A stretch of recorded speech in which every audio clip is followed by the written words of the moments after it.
a lot of people say that when they became successful, the reason why they love the success is because of who they became. Yeah. And why do you think that is? It's because on their journey to success, they had to give up a lot of that non-nutritive stuff. They had to give up the, hours in front of the TV, the hours scrolling social media, the video games, all of that stuff that did not add value to their lives. And then their day has now been composed of all things that do add value, that are productive. And so they like who they became because now they became this person that's really moving the needle in their life. They've become a person who's very productive with their life instead of just being, a couch potato all day. Well, for us, when we were in that mode, the success mode, we were so efficient with our time because you have to. You only have so much time. There's so much you want to get done.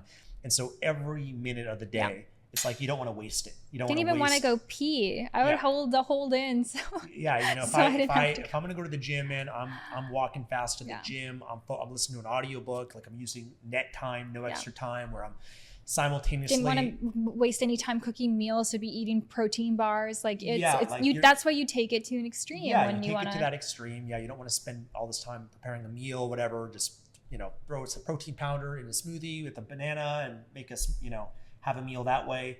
So you're ultra efficient and focused on that because you can just get more out of each day and get a better ROI for the day by doing it that way. But you have to also recognize there will come a time when you have created your success, you have created your freedom, you have created the abundance.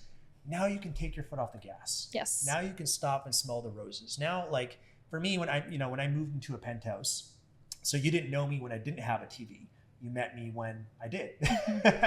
And, when you met me, I was like right at that stage, I bought a TV, big screen. I didn't have a PlayStation for years, and I got a PlayStation again. And, now I can indulge in some video games. And now I can I don't need to be efficient every single minute of the day because that was a stage that I went through. And at a certain point, life also is about enjoying it. It's about, breathing, and it's about being present, and it's about, having those pleasures and still balancing it. You can go too far, obviously, and just overindulging in pleasure is not challenging yourself.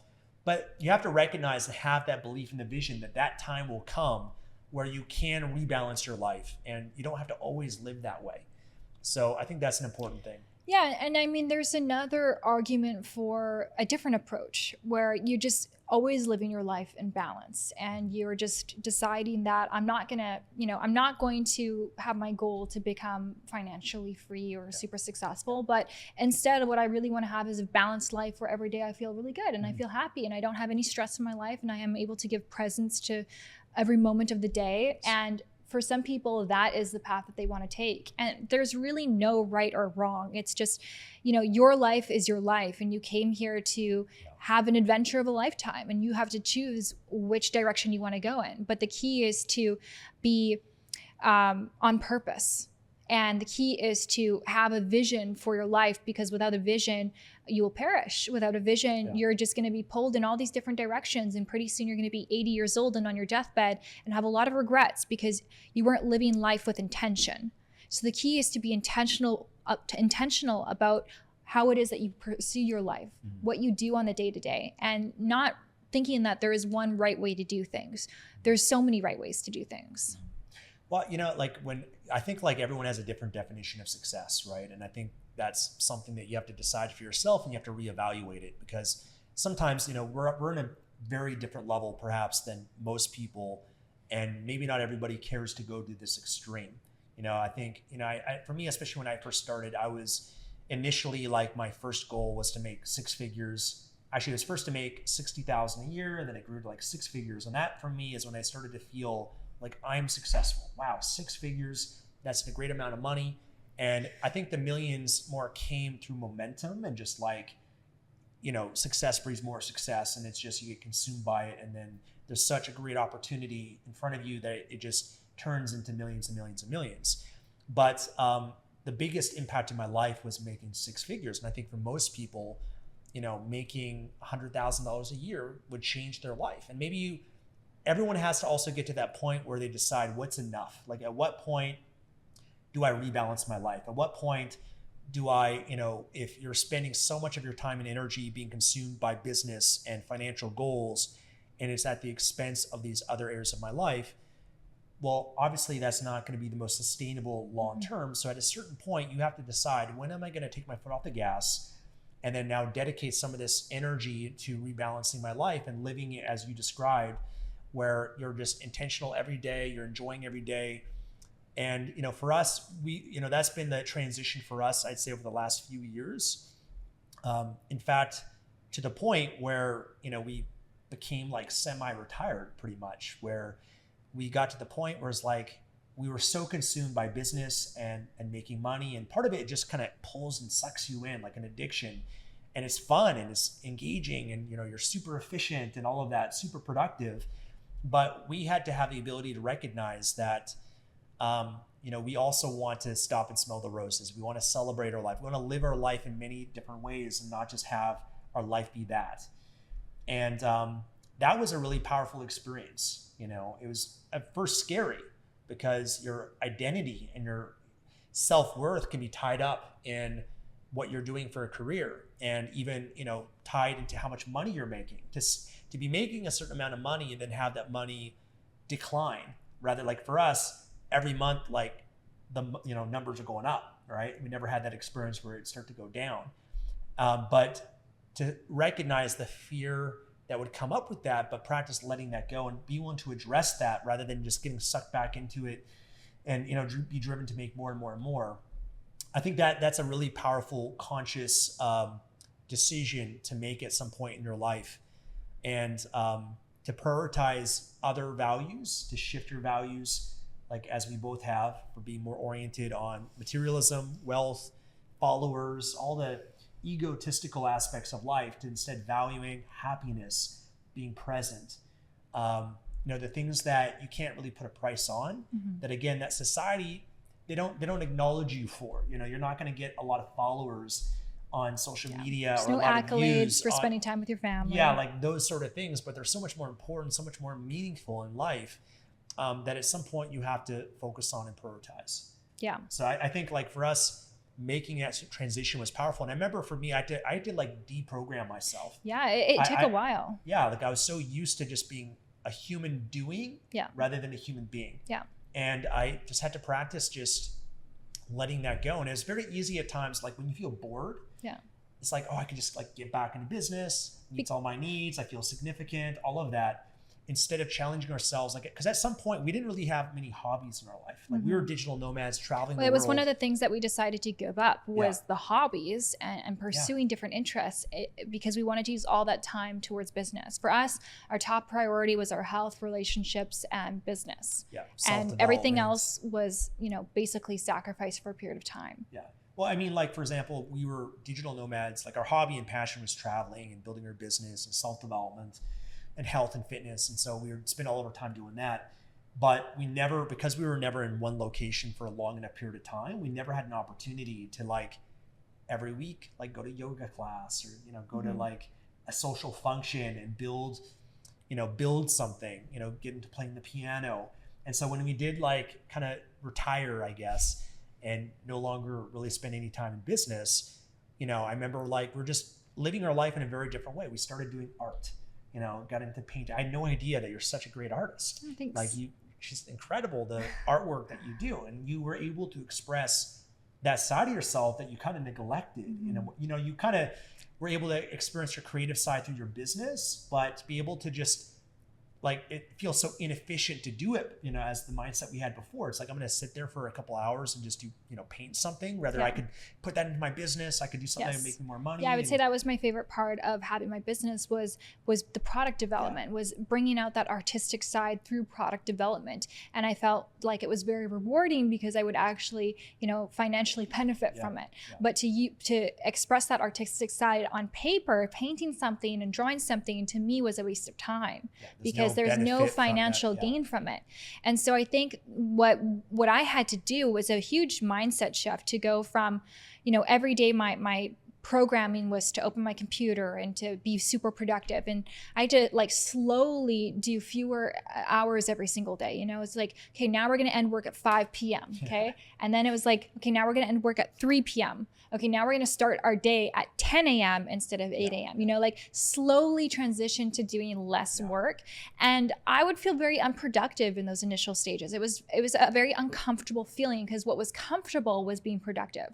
What felt right was moving the needle in my business. And it was very strange. It was very difficult because I didn't know what to do with myself because I was so used to doing this one thing. I was so conditioned to doing this one thing that to not do it just felt wrong.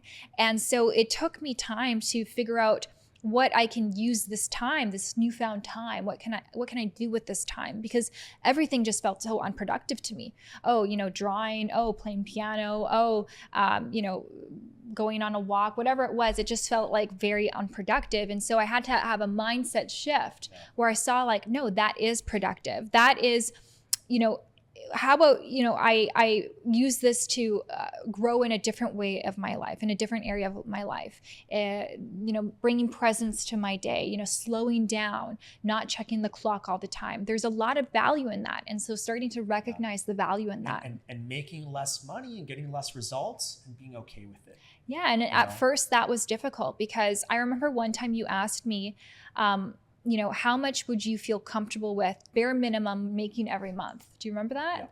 Yeah. What did I say? $100,000. Yeah. I was like, I would not feel comfortable making less than $100,000 a month. Yeah.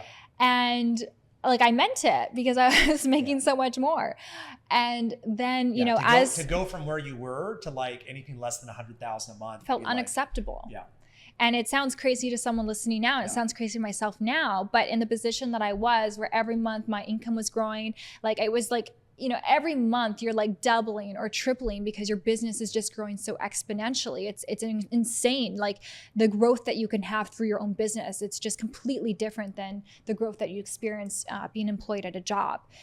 It's hard to wrap your mind around. But anyways, to kind of give that up, I didn't give it up, but to like slow down and to accept the financial loss, I guess, of that so that I can pursue other things in my life. And so I think that was a very conscious decision of us. I think it wasn't easy, but we realized that the greater good, there's other areas of life that are more meaningful. And we've now, you know, mastered this one area of life. We're satisfied with that. We've, you know, like what more is there? You know, there's always going to be another level, but we recognize that it's a hamster wheel that you're never going to jump off if you don't become aware. Yeah. And I think that sometimes I feel like people maybe don't understand that because sometimes people like, hey, why aren't you selling on Amazon? Or, you know, why aren't you still like, because there's so many opportunities, like, and there's opportunities that we share in wholesaling. There's so many ways you can do it, but people don't quite understand because they're, I think, in that mode that we were into where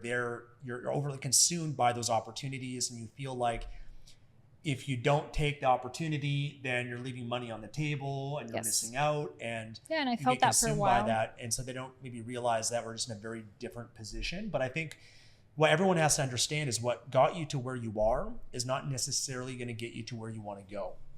And for us, because we have a greater vision for our life, we knew really where we wanted to be, and that creating the success and financial abundance was just a stepping stone in the journey towards where you ultimately want to be. Yeah. And that is just, you know, the means to that end rather than, you know, the end to the means. And so I think recognizing really what you really want. Why are you starting a business? Why are you making this money? You know, like, what is all this for? And I think oftentimes people, when they first start a business, I think they can be focused on that, but get lost in that. You know, like at first it's like, well, you know, I want to start a business so that I can have more time with my kids.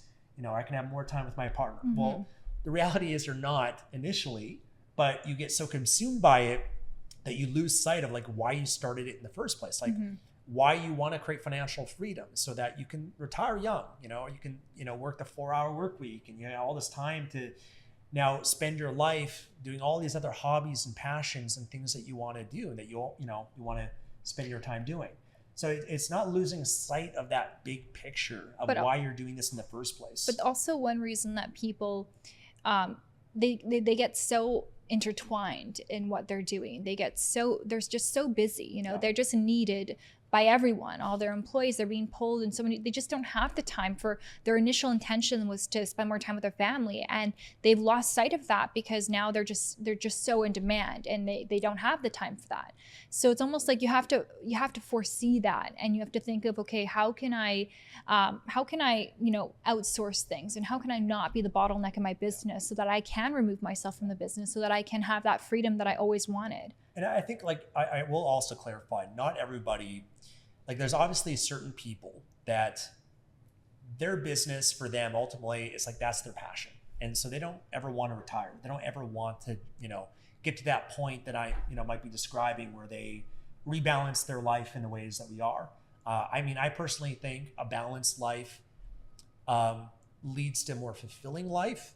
Like, I often see billionaires that neglect their health, their marriage, their kids, all of that, and maybe they just love what they do so much. They're not doing it for the money. They're not doing it for the reasons that we described, but it's just like their passion. But sometimes the reason that it's what they love is because it's all they know, because they spent so many years before that just doing the same away thing. From it and moving away from exactly. it. And it's so their identity, it's the significance. There's a hidden fear the underneath ego that. That's, stuck, maybe there's psychological things too, that it is like an addiction in many ways. I have a friend who, she's like this. She's created a very successful business and doing really well. And she, it consumes all of her time.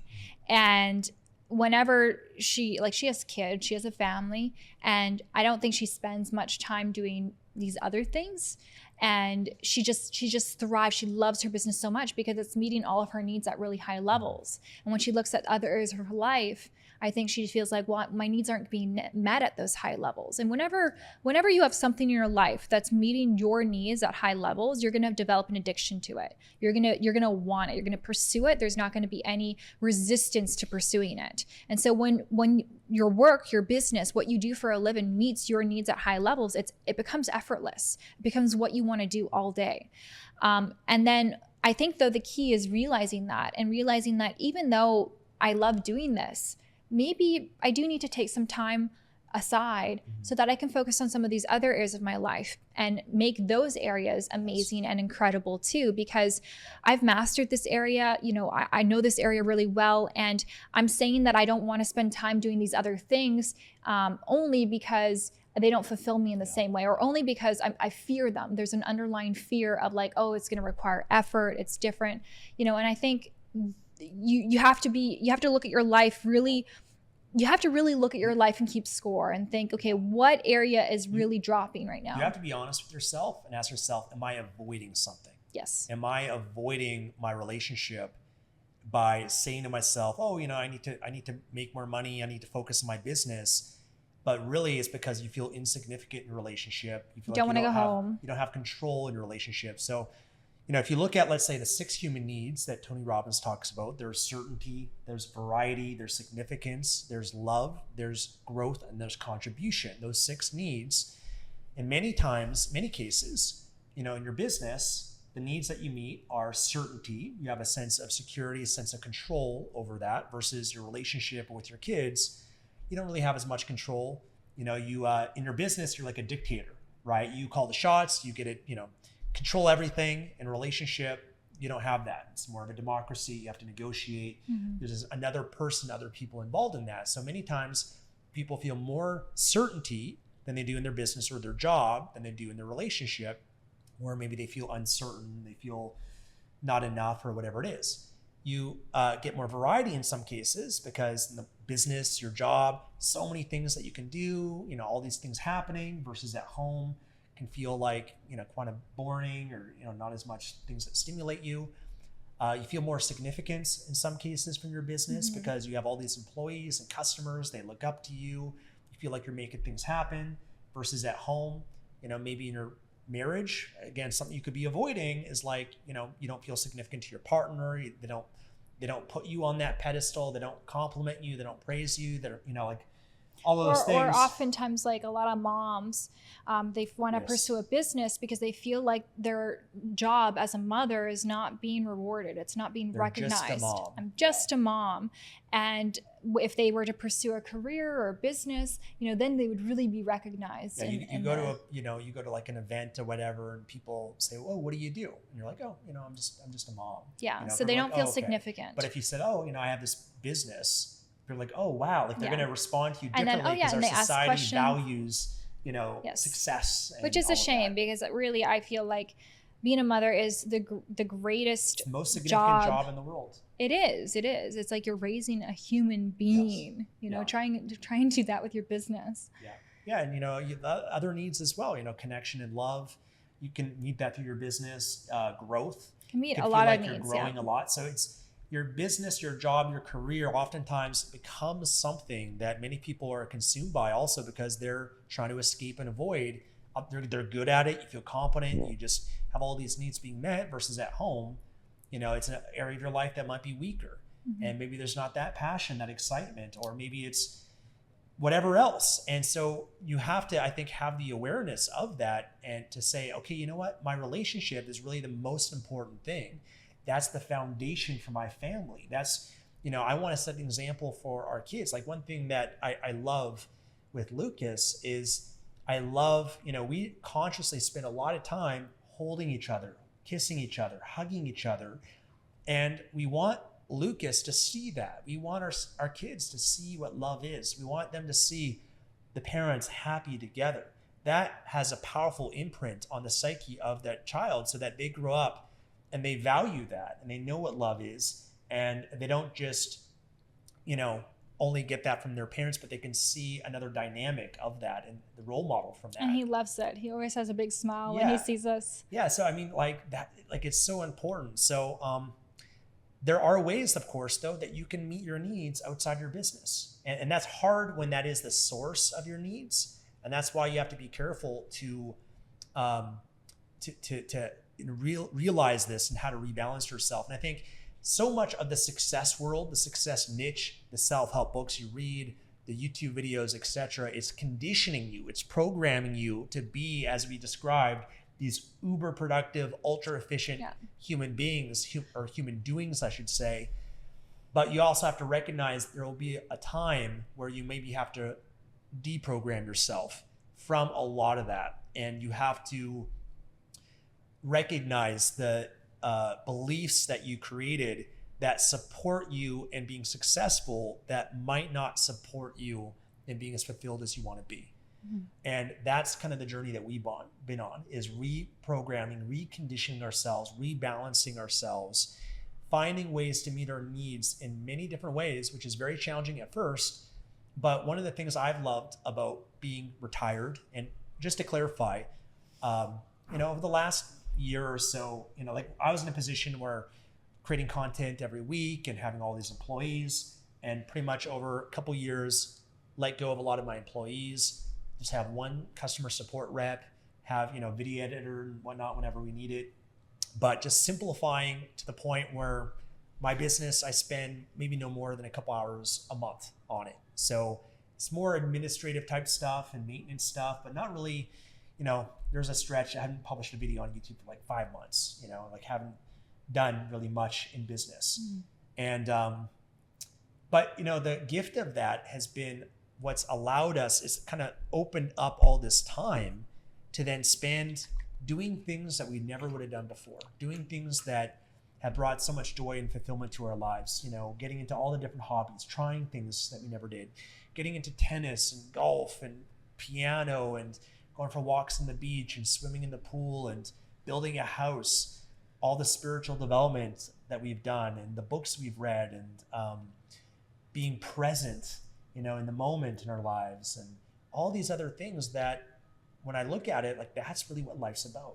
Life is about enjoying each day and being happy and being fulfilled. And, I think one thing I remember being conflicted with this idea of retirement is oftentimes people say, well, if you're going to retire, then you're just going to wither away, and I remember insurance companies, the statistics show that men, when they retire, they end up dying several years after. And so I used to be more in the mindset, like I'll never retire, like I'm always going to be go, go, go. But then I realized business, a job, work is not the only way to keep yourself engaged in life. It's not the only way. I think the main thing is to be challenged in life, to have goals and still have things that challenge you, because otherwise, if you don't challenge yourself, you will wither away. If you just sit in the bed or on a couch all day, your muscles will atrophy. Yeah, they'll atrophy and deteriorate because you're not fighting against the resistance of gravity. And so for me though, what I looked at it as, there's many ways that I can still challenge myself. Physically going to the gym, getting different activities, building a house, obviously having kids is very challenging.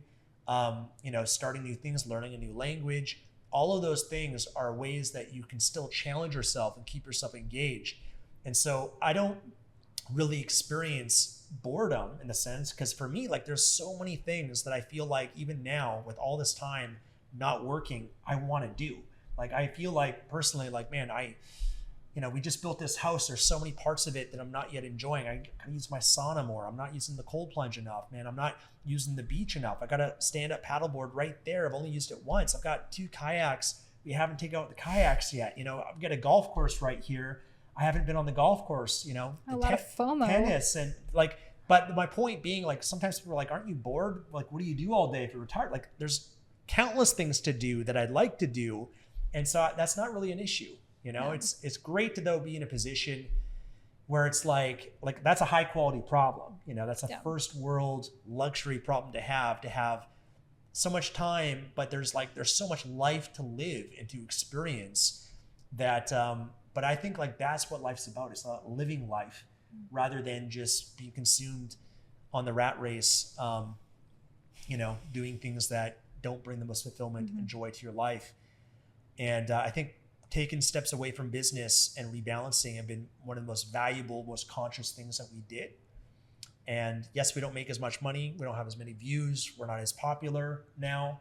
But to be able to let that go and overcome the fears of that have been also a very powerful growth and spiritual experience as well. And so I wouldn't trade that for anything. And it's not to say that, now like we're doing a podcast and, maybe some projects we'll do in the future and business opportunities, etc. But we're doing it from a very different place. We're not doing it because we're addicted to it. We're not doing it because we're trying to, get somewhere from it. We're doing it out of passion and love or contribution or growth. The reasons of which ultimately I think we all want to get to as the why of why you're doing what you're doing, and doing it because you want to rather than because you have to. And I think you get consumed in this world where you're like, I have to do this. You feel the pressure, the stress and the responsibility of that. And I think for both of us, our businesses became that, where it's like, man, I have to put out a video this week. I have to send an email to my list. I have to say yes to this opportunity because of a financial gain that it's going to give you, rather than, what do I really want to do with my day, with my time, with my life? And that's real freedom, freedom of choice and time.